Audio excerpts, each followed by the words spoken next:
안녕하세요. 딥다이브입니다. 오늘은 그 데브옵스 엔지니어, 특히 신입 면접에서 자주 나온다는 핵심 질문들, 이걸 좀 깊게 파헤쳐 보려고 합니다. 네. 면접관들이 뭘 보고 싶어 하는지, 또 우리는 어떻게 답해야 좋을지, 실제 면접 질문이랑 답변 가이드가 있어서 그걸 좀 참고했어요. 네, 이게 사실 그냥 기술 지식만 물어보는 게 아니잖아요? 그쵸. 맞아요. 실제 문제 상황이 딱 닥쳤을 때, 어떻게 이걸 풀어가는지, 그 접근법, 문제 해결 과정을 좀 보려는 거죠. 논리적으로. 네, 정답 그 자체보다는 과정을 본다. 그렇죠. 그게 핵심이죠. 오늘 이 자료 보면서 그 접근법을 한번 같이 얘기해 보면 좋겠네요. 좋습니다. 그럼 오늘 다룰 거 서버 메모리 부족, 그 OM이라고 하죠. 그거 어떻게 대처할 거냐? 그리고 ELK 스택에서 로그가 막 사라졌을 때, 또 디스크 I/O 병목 현상 확인하는 법, 로드 밸런서는 뭐고, 알고리즘은 어떤 게 있는지,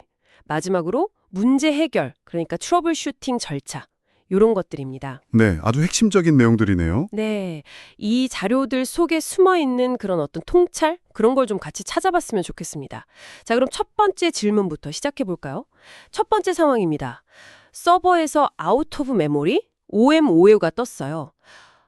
메모리가 없다는 건데 이거 당장 뭘 해야 될까요? 자료 보니까 즉시 대응하고 근본 원인 분석, 이 두 단계로 나눠서 설명하더라고요. 일단 급한 불부터 꺼야겠죠. 그럼요. 제일 먼저는 지금 어떤 상황인지 알아야죠. 자료에도 나온 것처럼 free-h나 탑 같은 명령으로 지금 메모리가 얼마나 남았나, 뭘 얼마나 쓰고 있나, 이거부터 확인해야 합니다. 이게 시작이에요. 네, 일단 현황 파악. 그렇죠. 그러고 나서 이제 PSAUX에다가 sort--%mem 옵션 주고 헤드로 한 10개 보거나 아니면 탑 실행하고 나서 키보드 Shift 누르고 M 누르면 메모리 많이 쓰는 순서대로 나오거든요. 아, 네네. 그걸로 이제 어떤 놈이 메모리를 많이 잡아먹고 있나 찾아야죠. 이게 의외로 특정 애플리케이션이 조용히 메모리를 줄줄 세고 있는 경우, 그러니까 메모리 누수리, 그죠? 그게 범인일 때 꽤 많아요. 일단 그렇게 해서 범인 프로세스를 찾아서 뭐 재시작을 하던 종료를 하던 조치를 했어요. 그럼 이제 끝이 아니라 왜 이런 일이 터졌는지 근본 원인을 찾아야 되잖아요. 또 이러면 안 되니까. 맞습니다. 재발 방지가 중요하죠. 자료에서는 OM 킬러 로그를 꼭 확인하라고 하던데요. 이게 리눅스 커널이 메모리 진짜 없을 때 시스템 뻗는 거 막으려고 그냥 프로세스 하나를 강제로 죽이는 기능 맞죠? 네, 맞아요. 그 로그를 봐야 어떤 프로세스가 희생됐는지 알 수 있으니까요. 바 로그 커널 로그나 아니면 dmask 명령에다가 grep-i, om 이렇게 해서 찾아보면 중요한 단서를 얻을 수 있죠. 아하. 그리고 또 sar-r1 같은 명령어요. 이걸로 시간대별로 메모리 사용량이 어떻게 변했는지 그 추이를 보는 거예요. 서서히 증가했는지 아니면 갑자기 확 치솟았는지. 패턴을 보는 거군요. 그렇죠. 점진적으로 늘었으면 보통 누수일 가능성이 높고 갑자기 확 늘었으면 어떤 특정 작업이나 부하 때문일 수 있다. 이렇게 추측해 볼 수 있는 거죠. 자료에 나온 경험담도 좀 재밌던데요. 도커 컨테이너 쓸 때 메모리 제한, 뭐 메모리 꼴 1기가 이런 거요. 이걸 깜빡하고 설정을 안 해서 호스트 메모리를 그냥 다 써버렸던 경험. 이것 때문에 리소스 제한이 진짜 중요하구나 깨달았다고 하더라고요. 아, 네. 컨테이너 쓰면 이거 정말 필수죠. 네. 그리고 여기서 또 하나 중요한 게 모르는 건 모른다고 솔직하게 말하는 거예요. 뭐 메모리 덤프 분석이니 커널 파라미터 튜닝이니 이런 건 사실 신입한테는 좀 어렵잖아요. 그렇죠. 당장 알기는 힘들죠. 그럴 때는 그냥 이 부분은 제가 경험이 좀 부족합니다.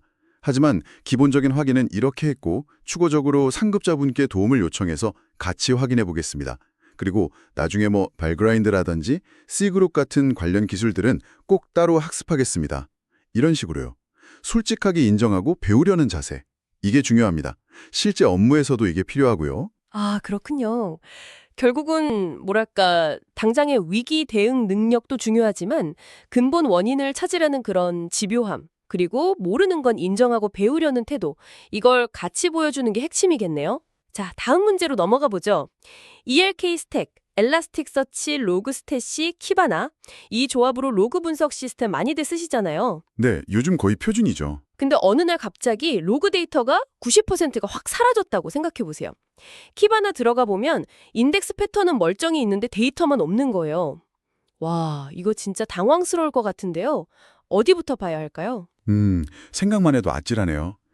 그 인덱스 패턴은 있는데 데이터가 없다. 이건 일단 데이터가 엘라스틱서치까지 제대로 오지 못했거나 오긴 왔는데 인덱싱 과정에서 뭔가 실패했을 가능성이 높다는 신호죠. 네. 자료에서는 크게 세 가지 원인을 먼저 짚어보라고 해요. 첫 번째는 로그 수집하는 애들, 로그스탯이나 파일빗 같은 에이전트 자체에 문제가 생겼거나 엘라스틱서치랑 통신이 안 되는 경우. 보내는 쪽 문제. 그렇죠. 두 번째는 엘라스틱서치 클러스터 자체 문제. 디스크가 꽉 찼다거나 샤드에 오류가 났다거나 노드가 다운됐다거나 그래서 인덱싱을 못하는 상태일 수 있죠. 받는 쪽 문제일 수도 있고. 네. 세 번째는 시간 설정 오류예요. 로그에 찍힌 타임스탬프나 서버 시간대가 뭔가 잘못돼서 엉뚱한 날짜의 인덱스로 데이터가 막 들어가고 있을 수도 있어요. 아, 시간 문제. 생각보다 흔할 수 있겠네요. 그럼 확인은 어떻게 해봐야 할까요? 순서가 있을까요? 단계적으로 가는 게 좋죠.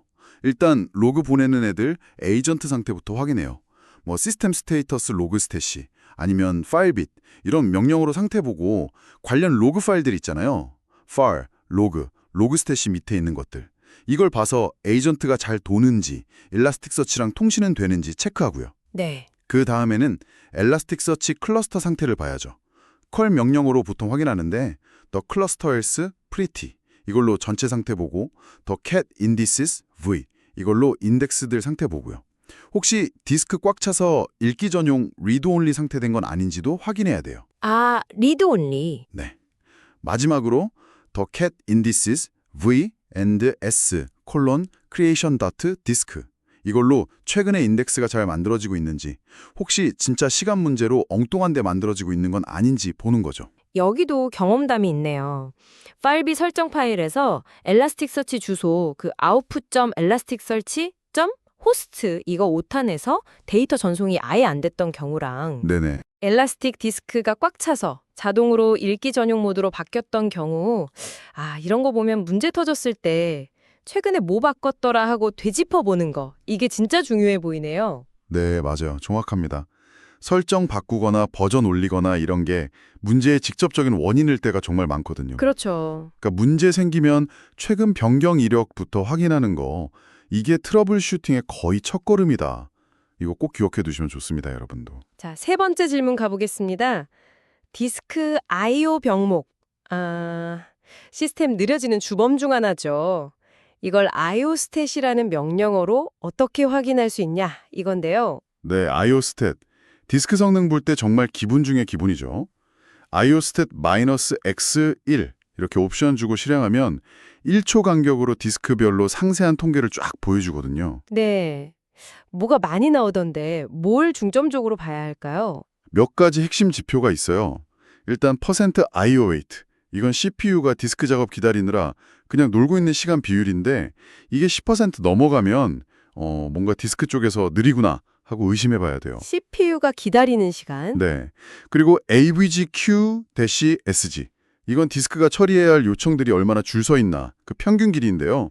이게 1.0을 넘어가면 요청이 밀리고 있다는 뜻이죠. 병목 가능성이 커요. 줄이 길다. 그렇죠. 또 await라는 게 있는데 이건 평균 응답 시간이에요. 요청 보내고 응답 올 때까지 걸리는 시간. SSD 기준으로 한 10ms, HDD는 한 20ms. 이거 넘어가면 좀 느리다고 볼 수 있고요. 마지막으로 %util. 이건 디스크가 얼마나 바쁘게 일하고 있나 사용률인데 이게 80% 이상이면 거의 한계치까지 쓰고 있다. 이렇게 보시면 됩니다. 그럼 IO 웨이트는 높은데 퍼센트 유틸은 낮을 수도 있나요? CPU는 기다리는데 디스크는 별로 안 바쁜 상황? 오, 좋은 질문인데요. 네, 그럴 수 있어요. 그런 경우는 디스크 자체의 처리 속도 문제라기보다는 특정 종류의 I/O 요청 처리가 유난히 오래 걸린다거나 아니면 I/O 요청을 처리하는 커널 내부의 다른 부분에서 뭔가 병목이 있을 가능성을 생각해 봐야 돼요. 예를 들면요? 특정 파일 시스템 작업에 유독 느리다거나 아니면 I/O 스케줄러 설정이 현재 작업 부하랑 잘 안 맞을 수도 있고요.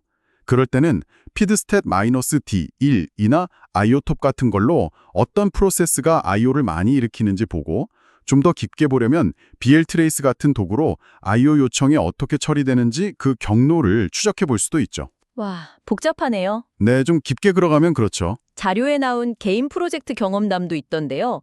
MySQLDB가 느려져서 IO 스텝 봤더니 %IO 웨이트가 30% 넘게 나왔고 결국 원인이 인덱스 없이 풀테이블 스캔하는 쿼리였다. 그래서 인덱스 추가해서 해결했다는 네, 아주 전형적인 사례죠. 해결책도 보니까 여러 레벨이 있네요. 쿼리 고치는 것처럼 애플리케이션에서 해결할 수도 있고 SSD로 바꾸거나 레이드 구성 바꾸는 것처럼 시스템 레벨에서 할 수도 있고 IO 스케줄러 바꾸는 것처럼 설정으로 할 수도 있고. 맞습니다. 원인을 찾고 나면 해결 방법은 다양하게 생각해 볼 수 있죠. 물론 MV 및 SSD, 최적 환위, 고급 스토리지 설정이니 이런 건 더 깊은 지식이 필요하겠지만 중요한 건 그거예요. IO스탯 같은 기본적인 도구를 써서 성능 지표를 읽고 해석할 줄 아는 능력, 그리고 그걸 바탕으로 문제 원인을 논리적으로 따라가는 능력, 이 기본기가 정말 중요합니다. 여러분도 이 기본 도구부터 능숙하게 다루는 연습을 하시면 좋을 것 같아요. 네 번째 질문, 로드 밸런서입니다.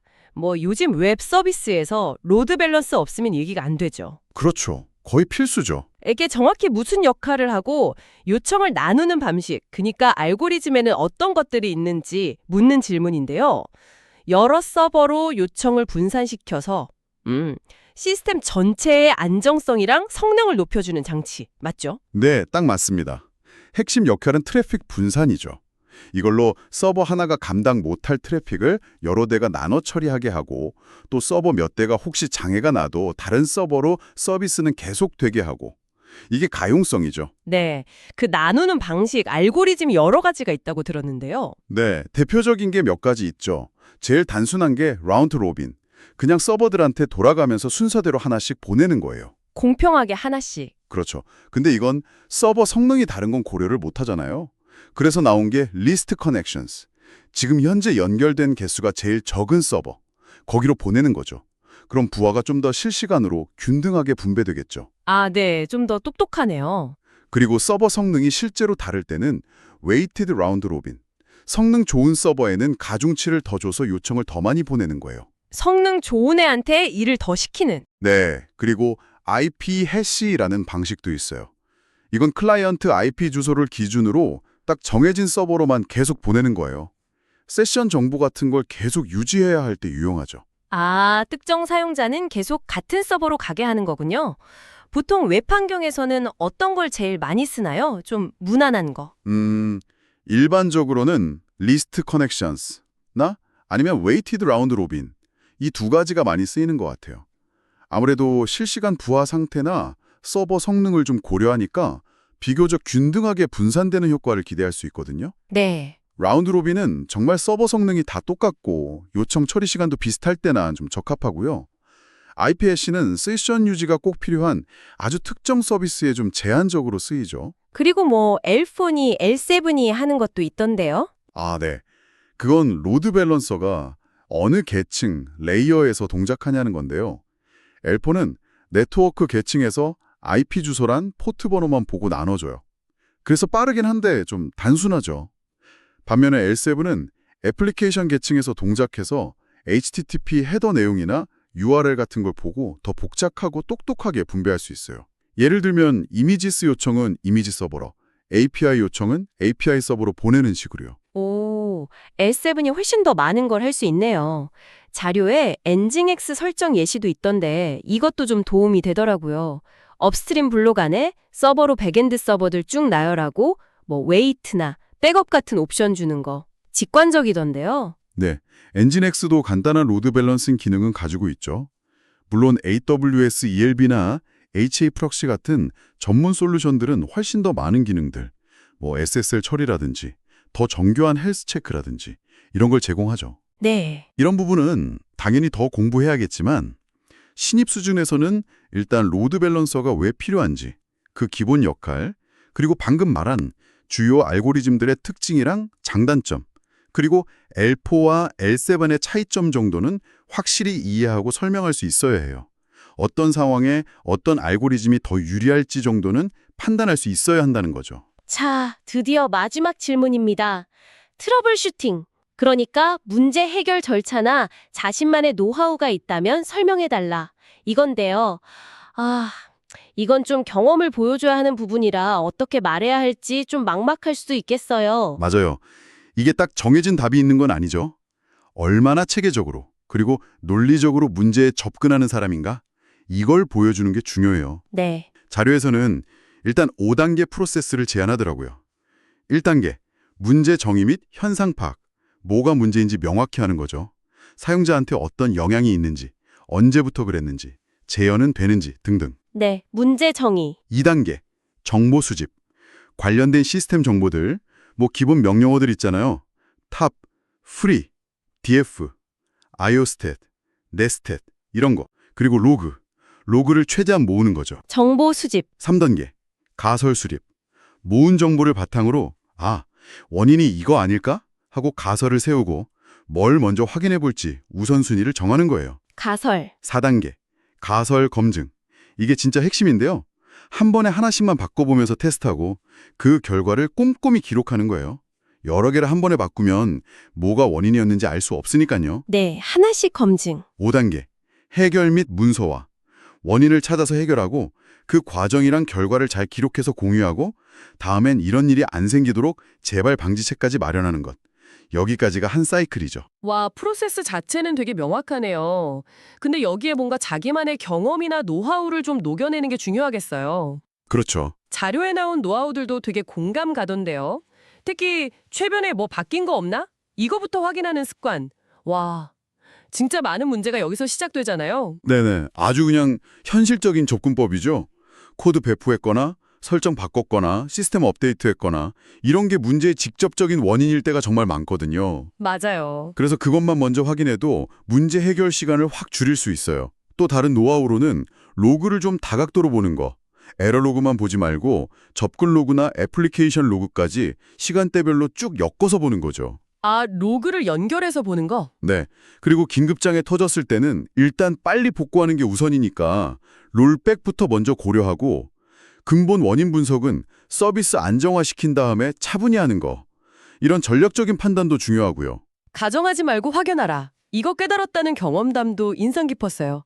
웹사이트에서 500에러가 떴는데 당연히 개발팀 코드 문제겠거니 했는데 로그 파보니까 DB-디스크가 꽉 찬 게 원인이었다는. 섣불리 추측하면 안 된다는 거죠. 그렇죠. 그래서 면접에서 이 질문 받으면 일단 방금 말한 5단계 프로세스 같은 체계적인 접근법을 먼저 설명하세요.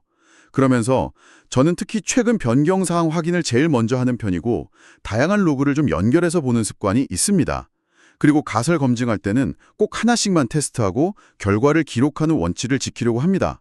이런 식으로 자기만의 원칙이나 강조점을 좀 덧붙이면 좋아요. 네, 자기만의 색깔을 입히는 거네요. 네. 그리고 어려운 문제는 혼자 끙끙 앓지 않고 동료나 선임한테 도움 구하고 같이 해결하면서 배우려는 자세. 이것도 중요하고요. 결국 체계적인 절차 플러스 경험에서 나올 실용적인 노하우 플러스 협업과 학습 의지. 이 세 가지를 잘 버무려서 보여주는 게 핵심이라고 생각합니다. 네. 오늘 이렇게 데브옵스 엔지니어 면접 가이드 자료 보면서 OM 대처부터 트러블 슈팅까지 5가지 핵심 질문들을 쭉 한번 깊이 파봤습니다. 오늘 나눈 이야기들이 여러분의 면접 준비나 또 실제 업무에서 문제 해결하실 때 좀 실제적인 도움이 되면 좋겠네요. 오늘 저희가 주로 다룬 건 어떻게 보면 시스템 레벨의 문제 해결에 좀 더 초점이 맞춰져 있었어요. 그렇죠. 네, 그런 편이었죠. 근데 실제 현장에서는 뭐 애플리케이션 코드 문제 아니면 인프라 구성 자체의 문제 또 예상 못한 사용자 행동 같은 다양한 요소들이 막 얽혀서 문제가 터지는 경우가 훨씬 많거든요. 더 복잡하군요, 현실은. 네. 그래서 여기서 한 걸음 더 나아가서 생각해 볼 만한 질문을 하나 던져보고 싶어요. 뭐냐면 시스템 문제 따로 애플리케이션 문제 따로 이렇게 분리해서 보기보다는 이 둘이 어떻게 서로 영향을 주고받는지 그 상호작용을 좀 전체적인 관점에서 추적해보는 연습을 해보면 어떨까 하는 거예요. 시스템과 애플리케이션의 상호작용을 본다? 예를 들면요. 예를 들어서 특정 API 호출이 갑자기 막 늘어났을 때 그게 시스템의 CPU, 메모리, 네트워크, 디스크 사용량에 구체적으로 어떤 영향을 미치는지, 또 반대로 시스템 자원이 부족해지면 그게 애플리케이션 응답 속도나 에러율에 어떻게 나타나는지 이런 연결고리를 직접 한번 추적하고 파악해보는 훈련이죠. 시스템이랑 애플리케이션을 이렇게 통합적으로 보는 시야를 기르는 거군요. 되게 흥미로운 제안인데요. 이런 탐구가 진짜 문제 해결 능력을 한 단계 더 높여줄 수 있겠네요. 네, 그렇게 될 거라고 기대합니다. 네, 오늘 정말 유익한 이야기였습니다. 저희와 함께 깊이 파고들어 주셔서 감사합니다. 다음에도 흥미로운 주제로 다시 찾아뵙겠습니다.